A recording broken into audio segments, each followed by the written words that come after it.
Welcome back to the show. Greg Kopchuk joining us right now. He's a business coach and he's telling us how we can make the most of our time. You know, if we're going to be working, we might as well see a big return for it. You're a billionaire in training, as a matter of fact. Yes. Doing everything you can to make sure that you get that $100 million goal and teaching us how we can do the same. Now, we've got a bit of a chart for you right here, and I think it explains sort of what happens if you're an employee versus being an entrepreneur.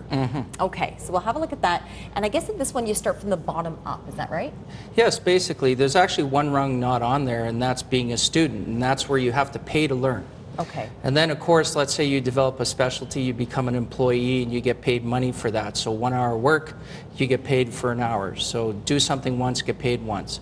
And then eventually you might graduate into being self-employed, and where you become a subcontractor or contract out or a one-person business type thing. When you start bringing people into the organization with you, that's when you start to manage people and assets in that company, whether you're working for someone else or in your own business. And this is a tough transition people have to make, you know, because it could be a good car mechanic, but trying to run an automotive repair shop is an entirely different process. So a lot of people don't make that transition, and that's why 80% of businesses in Canada shut their doors within 10 years. Okay? So you have to make that transition to manager, and then once you get it to the business as a commercial, profitable enterprise that runs without you, that's when you're truly an owner. Okay? And you've got that passive, positive cash flow. And then, of course, with that, you start investing, and you learn to become a retail investor, then a wholesale investor, and then where you're creating the deals, and then of course that's the entrepreneurial level. So this is one area of life where being passive is actually the preferred state, because if you're active, you're running around, you're chasing the dream, but when you're passive, the money's sort of coming to you because you've created all these pockets of investment that just return. Exactly, and that's where the ultimate goal is: do something once, get paid forever. You use the example of the auto mechanic then not being able to run an auto body shop. What's a good example of a place where business owners go wrong in making that transition?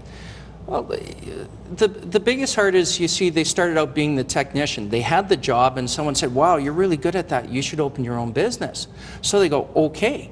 But then of course, the actual doing of that job, whether you're a photographer, auto repair shop, or let's say a machinist, or something like that, the biggest problem is now you got to market yourself, now you got to do advertising, then you got to worry about accounting and paying the bills, and then if you want to take on staff, how do I hire the right kind of people? You know, how do I find them? How do I build the team? How do you hire the right kind of people? We have a labor shortage right now. Some people just want a warm body and can't even find that. How do you do that in this kind of market?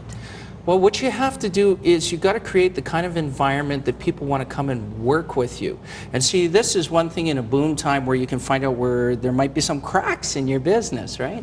Because if people are leaving you, like they say, for 5 cents more an hour somewhere else, then really what you got to look at is say, why? How come they're leaving me and going over there just for 5 cents an hour? Because people do not like change. Yeah. Okay, so it's again setting up, you know, is it a fulfilling job that they're doing? Do they buy into the vision of what you have, the mission you set out, you know? Are they part of the team, or do you look at them as like slave labor? Right. Right? Okay, Greg, thank you so much for being here today and sharing some of your tips. The website again is ActionCOACHAlberta.com, and there is some seminars coming up. You can also have them come to your home or your place of business and do some consulting as well. Here we go. ActionCOACHAlberta.com is the website, and in Edmonton, 478-0790 is the telephone number. Greg, of course, you can reach via the website as well. Thank you for being here today. And we'd also like to note that with your seminars, the first 5 people to sign up to one of your seminars get a copy of the Billionaire in Training book. Yes, okay. Exactly. Thanks for being here today. Great tips. Great, thank you. All right. We may not